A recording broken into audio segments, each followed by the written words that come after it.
Salam Bapak Ibu Saudara sekalian dimanapun saudara berada, kembali bersama dengan saya mengajak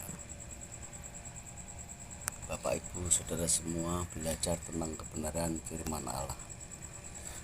Kali ini saya mau mengajak Bapak Ibu Saudara merenungkan satu ayat Lukas 24 ayat yang ke-45.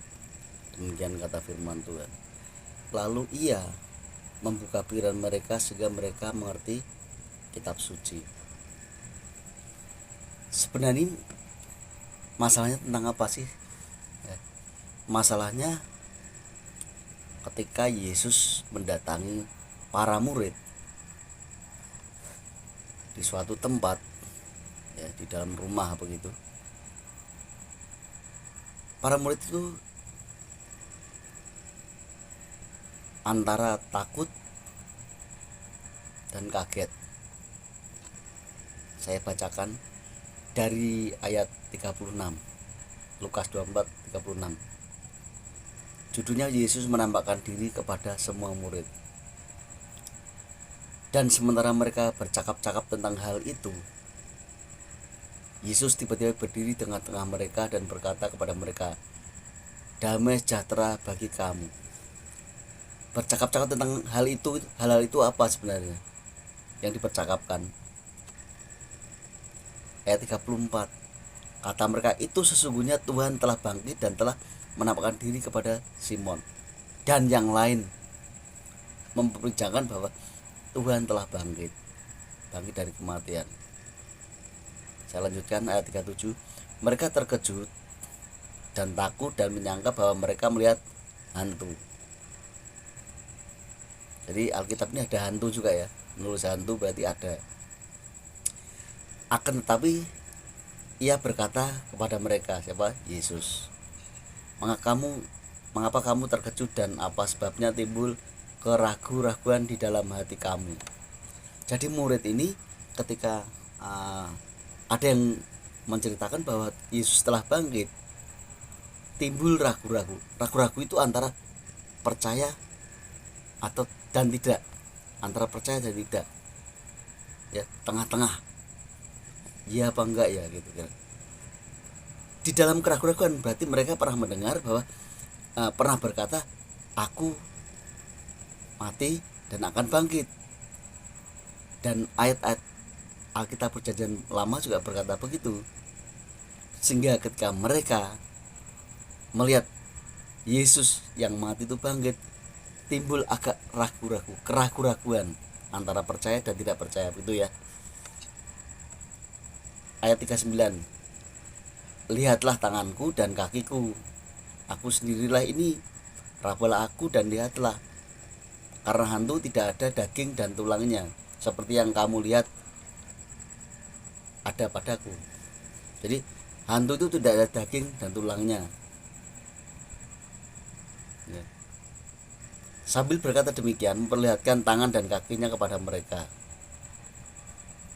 Dan ketika mereka belum percaya karena girangnya dan masih heran, berkata ia kepada mereka, "Adakah padamu makanan di sini?" Untuk meyakinkan bahwa Yesus sendiri yang mati telah bangkit. Adakah padamu makanan? Berarti nyata, ya. Berarti itu nyata, menggambarkan bahwa itu nyata. Lalu mereka memberikan kepadanya sepotong ikan goreng. Ia mengambilnya dan memakannya di depan mata mereka. Jadi apa yang dilakukan Yesus di depan murid-muridnya? Tanya ikan goreng, lalu makan, supaya meyakinkan muridnya tidak ragu-ragu. Ia mengambilnya dan memakannya di depan mata mereka. Ia berkata kepada mereka, "Inilah perkataanku yang telah kukatakan kepadamu ketika aku masih bersama dengan kamu, yakni bahwa harus digenapi semua yang ada tertulis tentang aku." Tentang Yesus itu di Alkitab sudah tertulis, Alkitab Perjanjian Lama, kitab Perjanjian Lama maksudnya. Aku dalam kitab tertulis tentang aku dalam kitab Taurat Musa dan kitab Nabi-Nabi dan kitab Mazmur. Ya. Berarti para murid sebelumnya sudah mendengar bahwa nanti Mesias itu akan menjadi manusia, mati, bangkit. Di kitab Mazmur, kitab Musa, banyak kitab Musa. Tapi apa mereka, bahkan Yesus sendiri berkata loh, mereka masih ragu-ragu, kurang percaya, atau antara percaya dan tidak percaya, antara iya dan tidak. Kemudian lah ini yang menjadi nats, ayat nat bagi perenungan kita adalah lalu ia membuka pikiran mereka sehingga mereka mengerti kitab suci.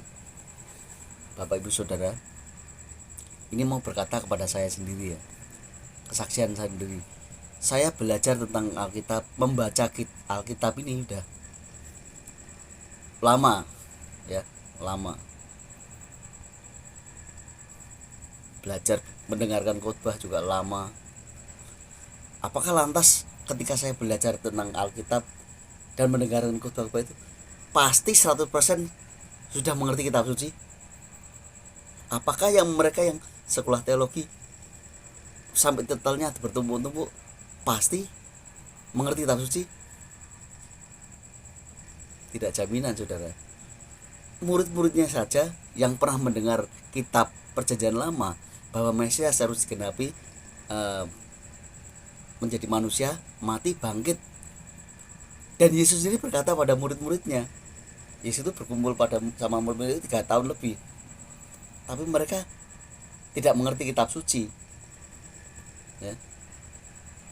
Nah ini yang menjadi alasan kenapa akhirnya mereka percaya, pikiran mereka dibuka. Yesus yang membuka pikiran murid-muridnya. Apa pikirannya, kepalanya buka gitu? Enggak. Yesus itu ketika bangkit bisa mengadakan segala hal. Baru membuka pikiran mereka supaya mereka mengerti. Ini sekali lagi saya sendiri banyak mendengar orang berkhotbah, banyak membaca Alkitab ini, juga belajar dari manapun, tapi tidak jaminan untuk mengerti kitab suci, saudara. Karena apa? Sementara kita percaya Yesus, tapi percaya juga kepada yang lain. Ya, ini saya loh. Silakan kalau saudara-saudara udah mengerti tanpa resep yang akan saya bagikan ini. Ternyata untuk mengerti kitab suci ini tidak hanya belajar lama berapa tahun atau titelmu di teologi itu banyak atau panjang atau berderet, enggak. Ternyata Yesus perlu membuka pikiran kita. Caranya bagaimana? Percaya, mengaku bahwa Yesus adalah Tuhan dan Allah. Seperti siapa? Thomas itu percaya loh, mengaku, ya Tuhan dan Allahku, ya Tuhanku dan Allahku. Karena pikirannya sudah dibuka. Kalau seorang Kristen, orang percaya Alkitab ini maksudnya semua ya, tidak percaya bahwa Yesus itu sebagai Tuhan dan Allah, saudara dan saya tidak mungkin ngerti kitab suci. Ini aja satu ini, Yesus Tuhan dan Allah, itu banyak yang tidak ngerti. Ya, memisahkan Tuhan dan Allah, Tuhan dan kealahan Yesus tuh membedakan. Padahal sekarang ini Tuhan Yesus itu ya Tuhan ya Allah, ya anak domba. Begitu loh, saudara. Jadi untuk mengerti kitab suci, resepnya yang pertama mengaku bahwa Yesus adalah Tuhan dan Allah, seperti Thomas. Ya Tuhanku, ya Allahku. Mantap gak? Mantap, saudara. Yang kedua, jika kalau Tuhan dan Allah berarti yang dimuliakan, yang diagungkan, yang disembah otomatis Yesus Kristus. Karena dia Tuhan, berarti kita umatnya, kita mengabdi kepada dia, menyerahkan hidup kita kepada dia. Karena Allah itu sesembahan, yang disembah ya bukan ya Yesus Kristus tentunya. Yesus sekarang itu sudah Tuhan dan Allah, saudara. Makanya banyak orang nggak ngerti karena tidak menyembah Yesus sebagai satu-satunya Allah. Ketika mereka dibuka pikiran mereka, baru menyadari ya, Yesus berkata-kata kepada mereka itu tidak hanya sehari 2 hari, tapi 3 tahun lebih. Kalau ada yang bilang 3 tahun setengah, ya pokoknya sekitar 3 tahun ya lebih. Tapi mereka nggak ngerti, padahal sudah mendengar kitab suci berkata begitu. Saat itu kitab sucinya kan perjanjian lama, menulis tentang dia, menulis tentang Yesus, bahwa Mesias harus mati dan bangkit. Ketika para murid melihat Yesus sudah bangkit dari kematian, pada bingung ya. Ada yang ditemui, wah Tuhan, ketemu Tuhan begitu. Tapi banyak yang tidak percaya, belum percaya, ragu-ragu, bukan tidak percaya, ragu-ragu, bukannya tidak percaya. Ragu-ragu itu beda dengan tidak percaya. Ragu-ragu antara percaya, setengah percaya, setengah tidak gitu, antara iya dan tidak. Tetapi diyakinkan bahwa Yesus benar-benar, lihatlah tanganku dan kakiku, aku sendirilah ini, rabalah aku dan lihatlah, karena hantu tidak ada daging dan tulangnya. Jadi kalau saudara-saudara semua dimanapun saudara berada ingin mengerti kitab suci, di samping belajar ya, belajar kitab suci itu kepada orang yang mengerti kitab suci juga, yang mumpuni. Karena banyak orang itu jadi guru-guru kitab suci tapi juga belum tentu ya. Ada teori mengajar karena dia sekolah pengajar ya. Tetapi teorinya kalau kita tidak dibuka jalan pikiran kita, tidak bakal mengerti kitab suci ya. Siapa Tuhan, siapa Allah.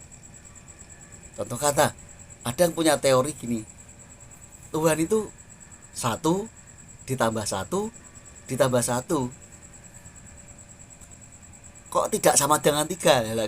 Ini kan lucu, aneh ya. Teori itu, teori dia, teologi ya. Saya juga pernah belajar begitu, percaya begitu pernah. Tapi setelah tahu bahwa Yesus adalah Tuhan dan Allah kita, tidak gitu. Malah yang benar katanya, saya sendiri juga berkata 1 ditambah 1 ditambah 1 sama dengan 1. Saudara pikirkan, Tuhan kok kita buat mainan matematika begitu? Kebenarannya dari mana? Ya saudara, ini bukan saya sok paling pinter, enggak, paling ahli ya, enggak, saya enggak. Mengerti gitu dari sedikit, mengerti sedikit aja. Kalau nggak ngerti, semua pasti nggak ngerti. Sedikit ngerti bahwa Yesus adalah Tuhan dan Allah, seperti apa yang katakan Thomas, muridnya sendiri yang masih ragu-ragu. Tapi ketika Tuhan menyatakan segala dirinya itu, malah dibuktikan supaya punya roti, supaya ikan goreng, baru percaya. Jadi ragu-raguannya hilang. Tetapi yang paling membuat orang itu percaya, dibuka jalan pikiran kita. Ayo saudara, yang pertama saudara harus bertobat. Bertobat artinya dibaptis. Baptisnya bagaimana? Kalau zaman dulu, zaman murid Yesus, masih ada Yesus, baptisnya dalam nama Bapa dan Putra dan Roh Kudus, dalam nama. Tetapi Yesus setelah bangkit naik ke surga, para murid tidak ada yang membaptis begitu lagi, karena mereka tahu bahwa membaptis itu dalam nama Bapa, nama Putra, nama Roh Kudus. 100% adalah Yesus. Dinyatakan bahwa para murid membaptis para murid-murid mereka juga tidak pakai dalam nama Bapa dan Putra dan udah dalam nama Yesus Kristus. Kalau tidak percaya dibaca aja Kisah Para Rasul ayat 38 dan seterusnya masih banyak. Dalam nama Tuhan Yesus, dalam nama Yesus Kristus, dalam nama Yesus. ya. Malah saya pernah bertanya kepada seorang doktor teologi, ya, seorang pendeta lah, ya, tidak perlu saya sebutkan namanya. Yang jawab orang lain, loh kenapa Yesus ketika masih di bumi kan berkata pada murid, loh membaptis kok dalam nama Yesus berkata membaptislah dalam nama Bapa dan Putra dan Roh Kudus, kok murid-muridnya membaptisnya kok dalam nama Tuhan Yesus Kristus? Mana? Jawabnya cuma nyelonong aja, wah itu murid tidak patuh. Jadi jawabannya tidak tepat, ya tidak tepat. Jadi ini kesaksian bagi saya bagikan kepada Bapak Ibu Saudara untuk mengerti kitab suci itu perlu dibuka jalan pikiran kita. Caranya bagaimana? Yang pertama, mengaku bahwa Yesus adalah Tuhan dan Allah, seperti Thomas. Yang kedua, kita menyerahkan hidup kita kepada Dia, dibaptis dalam nama Yesus Kristus. Kita berdoa menyembah ya kepada Yesus Kristus. Pasti kita dibuka jalan kita. Tapi tidak harus jangan tidak belajar tentang kitab suci. Kalau tidak pernah belajar kitab suci, bagaimana mau ngerti? Bagaimana cara belajar? Minta diajari bagi mereka yang mengerti kitab suci. Kalau ada yang minat belajar kitab suci, sekolah kitab, Alkitab tentunya, saya akan rekomendasikan Bapak Ibu Saudara yang minat. Komen aja di sini, nanti saya rekomendasi. Beda saudara, saya juga belajar lama.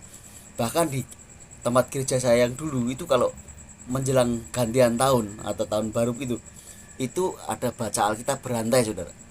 Sampai dari Kejadian pasal 1 ayat 1 sampai Wahyu paling akhir sendiri bergantian, tidak ada mandeknya, tidak ada berhenti sampai selesai. Gantian orang, maksudnya bukan orang satu. Nanti kalau saya capek tidak boleh berhenti gitu. Tapi kalau itu jaminan mengerti kitab suci, ini hanya tradisi dan budaya. Yang benar adalah belajar, minta belajar kepada mereka yang mengerti, ya. Bagi Bapak Ibu Saudara sekali lagi yang ingin belajar, komen di video saya ini. Apa yang saya sampaikan kiranya bisa memberi pencerahan kepada Bapak Ibu Saudara sekalian. Haleluya, amin.